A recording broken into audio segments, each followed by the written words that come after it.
नमस्कार, स्वागत है आपका हमारे चैनल पर। मैं हूं आपके साथ शिप्रा सैनी। महाराष्ट्र में सियासी घमासान लगातार जारी है, लेकिन इस बीच बड़ी खबर यह है कि बीजेपी ने शिवसेना के गढ़ में सेंध लगा दी है। जी हां, सिंधुदुर्ग जिला सहकारी बैंक चुनाव में बीजेपी ने बड़ी जीत हासिल की है। सिंधुदुर्ग जिला बैंक इलेक्शन में बीजेपी को 19 सीटों में से 10 सीटों पर जीत हासिल हुई है।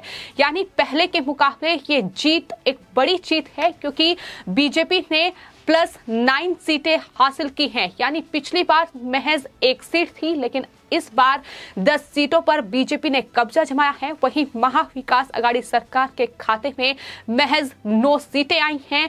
यानी बड़ी हार महाविकास अघाड़ी सरकार की हुई है। बड़ा झटका शिवसेना और एनसीपी के लिए है।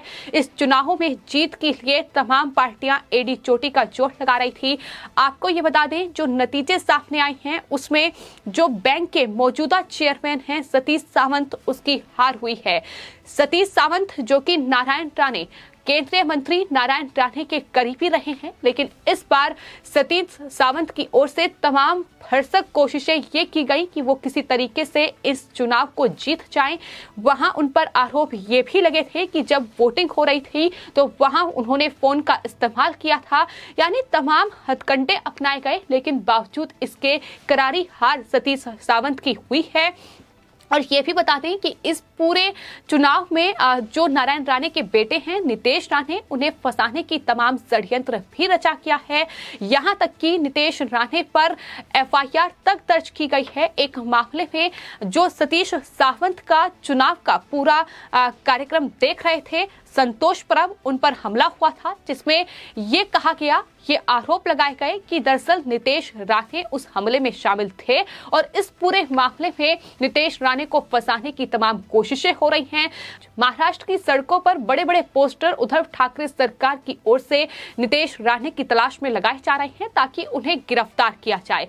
लेकिन इन तमाम षड्यंत्र और साजिशों का कोई फायदा महाविकास अघाड़ी सरकार को नहीं हुआ, क्योंकि अब जो सिंधुदुर्ग जिला सहकारी बैंक के नतीजे सामने आए हैं वो अपने आप में ये बता रहे हैं कि महाराष्ट्र में महाविकास अघाड़ी सरकार की सत्ता अब जाने वाली है। इसके बाद बीएमसी के चुनाव होने हैं, बेहद महत्वपूर्ण चुनाव हैं, और अब बीजेपी को पूरी उम्मीद है कि बीएमसी चुनाव में भी शिवसेना और महाविकास अघाड़ी सरकार की यही हालत होने जा रही है। जाहिर तौर पर कहीं न कहीं इन चुनावों में जीत बीजेपी के लिए नाक की लड़ाई बन चुकी थी। जिस तरीके से बीजेपी को तमाम षड्यंत्र और साजिश के तहत फंसाने की कोशिश की गई, और यही वजह है कि आज बीजेपी लगातार इस जीत का जश्न मना रही है। बीजेपी के तमाम नेता एक के बाद एक ट्वीट कर रहे हैं और जवाब महाविकास अघाड़ी सरकार को दिया जा रहा है। नीलेश राणे जो कि केंद्रीय मंत्री नारायण राणे के बेटे हैं, उनकी तरफ से ट्वीट किया गया है। जाहिर तौर पर जिस तरीके से राणे परिवार को इस पूरे चुनाव के दौरान फंसाने की कोशिश की गई, क्योंकि सिंधुदुर्ग जो इलाका है वहां नारायण राणे का वर्चस्व रहा है, और जो नितेश राणे हैं वो सिंधुदुर्ग के कंकावली सीट से बीजेपी के विधायक भी हैं, मौजूदा विधायक हैं, और इसलिए उन्हें फंसाने की ये कोशिश की गई, जिस पर अब नीलेश राणे ने करारा पलटवार किया है। उन्होंने कहा है कि शिवसेना पूरी तरीके से इन चुनावों में बह गई, लेकिन सिंधुदुर्ग जिला बैंक के ऊपर हमारा अपना झंडा फहराया क्या है। चोरों ने ये सोचा था कि वो साजिश के तहत ये चुनाव जीत सकते हैं, लेकिन ये सिंधुदुर्ग की मिट्टी है, यहाँ सत्य करने वाले को ही न्याय मिलता है। ये ट्वीट उनकी तरफ से किया गया है, जिसमें उन्होंने महाविकास अघाड़ी सरकार को जवाब दिया है। आपको बता दें, इससे पहले नारायण राणे भी करारा पलटवार करते हुए ये कह चुके हैं कि महाराष्ट्र में खासतौर पर सिंधुदुर्ग जिला सहकारी बैंक चुनाव में ये साजिश और षड्यंत्र सिर्फ इसी वजह से रचा जा रहा है कि बीजेपी को जीतने से रोकना है, ताकि महाविकास अघाड़ी सरकार ने जो अभी तक जिला सहकारी बैंक पर कब्जा करके रखा हुआ है, उसमें जो घोटाले किए गए हैं, उसमें जो भ्रष्टाचार किए गए हैं, वो सामने ना आ पाए। महाराष्ट्र में महाविकास अघाड़ी सरकार के घोटालों की पोल ना खुल पाए, इसीलिए बीजेपी को जीतने से रोका जा रहा है। और अब ये तय हो चुका है कि बीजेपी ने अगर इतनी बड़ी जीत इस बैंक चुनाव नतीजों में हासिल की है तो जाहिर तौर पर आने वाले वक्त में महाविकास अघाड़ी सरकार की मुश्किलें बढ़ेंगी।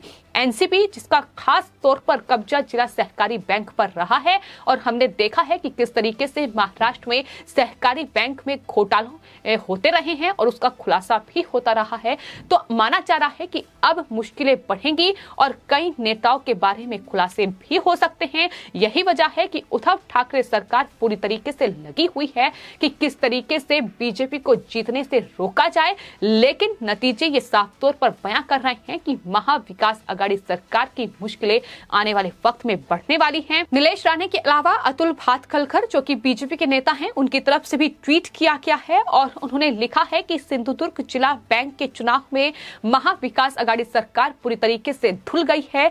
लोगों ने किया बदले की राजनीति को पूरी तरीके से दरकिनार। ये भी उनकी तरफ से ट्वीट किया गया है कि जिस तरीके की राजनीति शिवसेना कर रही है, एनसीपी कर रही है, उसे पूरी तरीके से नकारा जाएगा और बीएमसी चुनाव में भी बीजेपी बड़ी जीत महाराष्ट्र में, मुंबई में हासिल करेगी। ये दावा भी लगातार बीजेपी के नेता कर रहे हैं और ये लगातार उनकी तरफ से कहा जा रहा है कि महाराष्ट्र में सहकारी बैंक को जिस तरीके से लूटने का काम किया गया, सहकारी चीनी कारखाने को बीमार कर दिया गया और अपने ही परिवार के नाम पर इसे अत्यधिक कीमतों पर खरीदा गया, जिस व्यक्ति के नाम से पश्चिमी महाराष्ट्र के किसान आत्महत्या करते हैं, वो सिंधुदुर्ग आकर सहयोग का ज्ञान फैलाते हैं। ये भी नीलेश राणे की ओर से कुछ दिन पहले ही ट्वीट किया गया था, क्योंकि इस चुनाव को लेकर जितने साजिश और षड्यंत्र रचे गए हैं वो हम सबके सामने हैं। न सिर्फ नीलेश राणे पर ये एफआईआर, ये शिकायत उनके खिलाफ दर्ज की गई है कि उन्होंने हमला करवाया है, जिसे उनके पिता और केंद्रीय मंत्री नारायण राणे ने पूरी तरीके से नकार दिया और उन्होंने कहा कि ये सिर्फ सत्ता का दुरुपयोग महाराष्ट्र में महाविकास अघाड़ी सरकार कर रही है और अपने भ्रष्टाचार और घोटालों को छिपाने के लिए इस तरीके का षड्यंत्र रचा जा रहा है। आपको ये भी बता दें कि इससे पहले नारायण राणे को भी इसी तरीके से गैर कानूनी तरीके से गिरफ्तार किया गया था, क्योंकि सिंधुदुर्ग चुनावों के चलते और वहां कहीं ना कहीं अपना वर्चस्व बना रहे, शिवसेना लगातार यही चाहती है और यही वजह है कि नारायण राणे को रोकने की तमाम कोशिशें की गई, क्योंकि नारायण राणे 2005 तक शिवसेना का ही हिस्सा रहे हैं, लेकिन उसके बाद वो बीजेपी में शामिल हो गए और वो बखूबी तरीके से जानते हैं कि कितने बड़े घोटाले, कितने बड़े भ्रष्टाचार महाराष्ट्र में हुए हैं और शिवसेना उद्धव ठाकरे सरकार को ये डर है कि आने वाले वक्त में खुलासे हो सकते हैं, भ्रष्टाचार सामने आ सकता है उनका। तो यही वजह है कि अब राणे परिवार जो लगातार महाविकास अघाड़ी सरकार पर हमलावर है, उन्हें रोकने की इस तरीके से तमाम कोशिशें की जा रही हैं। तो जिस तरीके से बीजेपी ने ये बड़ी जीत हासिल की है, जहां 3 पार्टी मिलकर सत्ता पर है और 3 पार्टियों की इस तरीके से करारी हार हुई है, गठबंधन की हार हुई है और ये साफ तौर पर जनता का मत बता रहा है कि किस तरीके से आने वाले वक्त में इस भ्रष्टाचार और वसूली का खामियाजा जनता की जो कमाई है, जिस तरीके से उसे कहीं ना कहीं लिफ्ट किया गया है, जिस तरीके से भ्रष्टाचार किए गए हैं, उसका खामियाजा महाविकास अघाड़ी सरकार को भुगतना पड़ेगा। लेकिन फिलहाल जो बीजेपी ने ये 10 सीटों पर बड़ी जीत हासिल की है, उसका जश्न लगातार बीजेपी मना रही है और महाविकास अघाड़ी सरकार उद्धव ठाकरे और एनसीपी प्रमुख शरद पवार को लगातार करारा जवाब बीजेपी की ओर से दिया जा रहा है। जो महाराष्ट्र में बीजेपी के प्रदेश अध्यक्ष हैं चंद्रकांत पाटिल, उनकी तरफ से ट्वीट किया गया है। इस जीत पर खुशी जाहिर करते हुए उन्होंने ये कहा है कि सिंधुदुर्ग जिला बैंक चुनाव में बीजेपी ने उम्मीद के मुताबिक ही जीत हासिल की है। हम अभी भी 19 में से 11 सीटों पर हावी हैं। सत्ता के बल पर राजनीति, केंद्रीय मंत्री नारायण राणे, उनके बेटे नीलेश राणे के खिलाफ जो कार्रवाई की गई है, जो तामसिक कार्रवाई की गई है, वो महाविकास अघाड़ी सरकार के मुंह पर करारा तमाचा है। इस जीत ने कहीं न कहीं ये करारा तमाचा जो है वो महाविकास अघाड़ी सरकार के मुंह पर चढ़ा है, जाहिर तौर पर, क्योंकि ये शुरू से ही बीजेपी की ओर से लगातार कहा गया कि एक षड्यंत्र और साजिश के तहत उन्हें फंसाया जा रहा है, क्योंकि वो नहीं चाहते कि जो अनियमितताएं बरती गई हैं, जो घोटाले सहकारी बैंक में हुए हैं, उनका खुलासा हो और यही वजह है कि बीजेपी को जीतने से रोका जा रहा है। देवेंद्र फडणवीस, महाराष्ट्र के पूर्व मुख्यमंत्री, उनका भी ट्वीट सामने आया है। उन्होंने भी यह लिखा है कि सरकारी मशीनरी का दुरुपयोग किया गया, पुलिस दमन किया गया, मतदाताओं ने लोकतंत्र के लिए लेकिन मतदान किया है। सिंधुदुर्ग जिला बैंक चुनाव में बीजेपी की यह शानदार जीत हुई है। केंद्रीय मंत्री नारायण राणे, रविंद्र चौहान और सभी बीजेपी कार्यकर्ताओं और तमाम तरीके से उन्होंने नारायण राणे और उनके परिवार को धन्यवाद भी दिया है इस जीत के लिए, क्योंकि हमने देखा है कि किस तरीके से उन्हें ही सिर्फ और सिर्फ इन पूरे चुनाव में टारगेट किया गया। और आपको याद होगा कि एक न्यूज हमने बताया था कि किस तरीके से वहां बीजेपी के जो नेता हैं उन्हें दरअसल कुचलने का भी षड्यंत्र जो है वो शिवसेना के इन कार्यकर्ताओं ने रचा था। बाकायदा वो वीडियो सामने आया था जिसमें एक डंपर से बीजेपी के नेता की गाड़ी पर हमला करने की कोशिश की गई थी और उसमें वो बाल बाल बचे थे। तो इस तरीके के साजिश और षड्यंत्र रचे गए, लेकिन उसका फायदा कहीं भी शिवसेना और एनसीपी या महाविकास आघाड़ी सरकार को इन चुनाव में नहीं हुआ है और बीजेपी ने ये शिवसेना के गढ़ में सेंध लगाई है, जिसका जश्न बीजेपी महाराष्ट्र में लगातार मना रही है और ये दावा कर रही है कि सिंधुदुर्ग जिला चुनाव के बाद अगला नंबर महाराष्ट्र में बीजेपी की जीत का महानगर पालिका मुंबई में जो चुनाव होने हैं उसमें होगा। फिलहाल आपकी इस पूरे मामले पर क्या राय है, हमें कमेंट बॉक्स में जरूर लिखें और चैनल को सब्सक्राइब करें। धन्यवाद।